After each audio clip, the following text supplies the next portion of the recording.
Hi guys, welcome back to my YouTube channel. तो आज के इस व्लॉग में मैं आपको बताऊंगी अपने जीवन के सबसे कठिन एग्ज़ाम के बारे में, जो कि था फाइनल प्रॉफ एमबीबीएस। पहले मुझे लगता था कि नीट सबसे हार्ड एग्ज़ाम है, लेकिन नहीं, इस बार ये मेरी गलतफहमी भी दूर हो गई। इस एग्ज़ाम ने मुझे हार्ड वर्क का असली मतलब सिखा दिया। पढ़ते पढ़ते कमर दर्द, सिर दर्द, हाथ पैरों में दर्द, कन्फ्यूजन, एनजाइटी, इतनी सारी प्रॉब्लम्स होती थी कि बस लगता था कि ये टाइम ख़त्म हो और मैं अपनी शांति से जीवन जी सकूँ। थोड़ा बहुत मन लगाने के लिए ऐसे पिल्लों से खेल लेती थी, लेकिन उसके अलावा जीवन में कोई खुशी नहीं थी। एमबीबीएस की आखिरी क्लास का दिन कब आ गया ये भी नहीं पता चला। ऐसा लग ही नहीं रहा था कि हमें यहाँ रहते रहते 4 साल हो गए हैं। पूरा दिन पढ़ाई करने के बाद हम शाम को चाय पीने और टहलने के लिए चले जाते थे, ताकि हमारी दिमाग की सैनिटी थोड़ी बनी रहे। पूरा दिन दिमाग बस इन्हीं 8 सब्जेक्ट्स के अराउंड रिवॉल्व करता था। उसके अलावा दूसरी चीज़ कुछ याद ही नहीं आती थी। रात को नींद आने के समय एनजाइटी, सुबह उठते ही एनजाइटी, पढ़ते हुए एनजाइटी, ना पढ़ो तो एनजाइटी। पर्सनली इस प्रॉफ ने जो मेरी मेंटल हेल्थ पे असर डाला है, वो तो नीट भी नहीं कर पाया। जो फाइनल ईयर होता है, इसमें मेन 4 सब्जेक्ट होते हैं: medicine, obs gynae, surgery and paediatrics. Medicine के साथ हमें डर्मेटोलॉजी और साइकेट्री पढ़नी पड़ती है।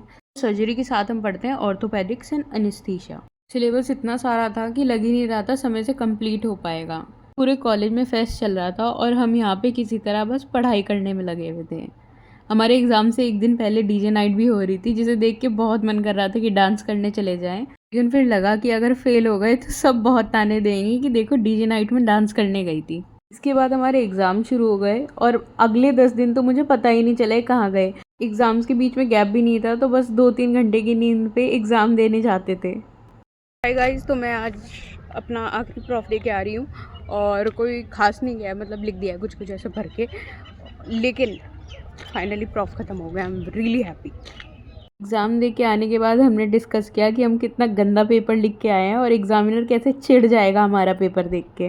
पेपर इतना अच्छे नहीं हुए थे, लेकिन फिर भी खुशी इस बात की थी कि चलो ख़त्म तो हुए। अब बारी आई प्रैक्टिकल एग्ज़ाम्स की, और यहाँ पे हम पढ़ रहे हैं फीमेल पेल्विस। ये हमें ऑब्स गायनी में बताना होता है। ये सारी असली ह्यूमन बोन्स हैं जिनसे हम पढ़ रहे हैं। इनमें हमें सारी लैंडमार्क्स, सूचर वगैरह सब पढ़ने होते हैं। ये है एक फीमर, जो कि पैर की हड्डी होती है। बस इसी तरह थोड़ी सी तैयारी करके हम चले गए अपना वाइवा देने के लिए।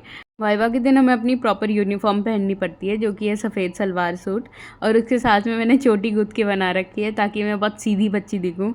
डिपार्टमेंट पहुंचने के बाद हम सब ने थोड़ी और तैयारी करी, और उसके बाद टाइम कैसे बीता ये पता ही नहीं चला।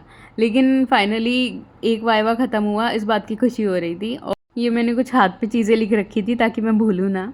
2 वाइवास के बीच में हमें डिपार्टमेंट बुलाया जा रहा था ताकि हमें स्पेसिमेन देख सकें और इंस्ट्रूमेंट वगैरह पढ़ सकें, जिसके लिए हमें बीच बीच में जाना पड़ता था। इस दिन हमें ऑर्थो के लिए बुलाया था, लेकिन एंड में ये प्रैक्टिकल कैंसिल हो गया था। इसके बाद था मेरा पीडिया का प्रैक्टिकल, जिसके लिए ऑब्वियसली मैं नर्वस थी। एंड मेरा वाइवा काफ़ी ख़राब गया, जिसके लिए मैं काफ़ी दुखी थी। तो मैंने सोचा एक डाइट कोक पी लूँ कि जीवन में कुछ तो अच्छा हो। वाइवा के बीच में फ़ोन्स अलाउड नहीं होते हैं, तो ये जो क्लिप्स हैं ये सारी या तो स्टार्टिंग या एंडिंग की हैं।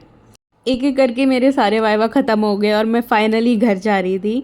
और इस दिन था होलिका दहन। तो 2 घंटे की नींद पे और सुबह से बिना कुछ खाए पिए मैं चुपचाप अपने रूम पे आई, सामान पैक करा, रूम साफ़ करा और निकल गई अपने घर की तरफ। आधे रास्ते में पहुंच के पता चला कि मेरा तो रिजर्वेशन ही कंफर्म नहीं हुआ है। बट लकीली इनफ एक गाड़ी में मुझे रिजर्वेशन मिल गया, जिससे फिर मैं अपने घर आई। ऐसे हर चौराहे पर होलिका की तैयारी की जा रही थी, तो मेरे को काफ़ी एक्साइटमेंट हो रही थी घर जाने की। सुबह से कुछ नहीं खाया था, तो ढाबे पे खाना खाया, और ऐसे ही 6 महीने के इंतज़ार के बाद मैं फाइनली अपने घर गई। इस बार घर पे भाई भी आया हुआ था अपने कॉलेज से। सो फाइनली हमारा मीटअप हो गया, और ये रहा किन्नू और भाई। इन्होंने मेरा वेलकम कुछ इस तरीके से किया। और नेक्स्ट डे मैंने अपनी बिल्डिंग की आंटियों के साथ होली सेलिब्रेट की, जिसमें काफ़ी मज़ा आया। घर पे गुजिया, चाट, दही भल्ले सब कुछ बना हुआ था, वो सब खा के मैंने इंजॉय किया। और प्रॉफ का स्ट्रेस मैंने कुछ इस तरीके से रिलीव किया। तो that's all for today guys. अभी मेरे रिजल्ट्स अवेटिंग हैं, सो प्रे फॉर मी कि मैं पास हो जाऊँ। And see you in the next one. Bye.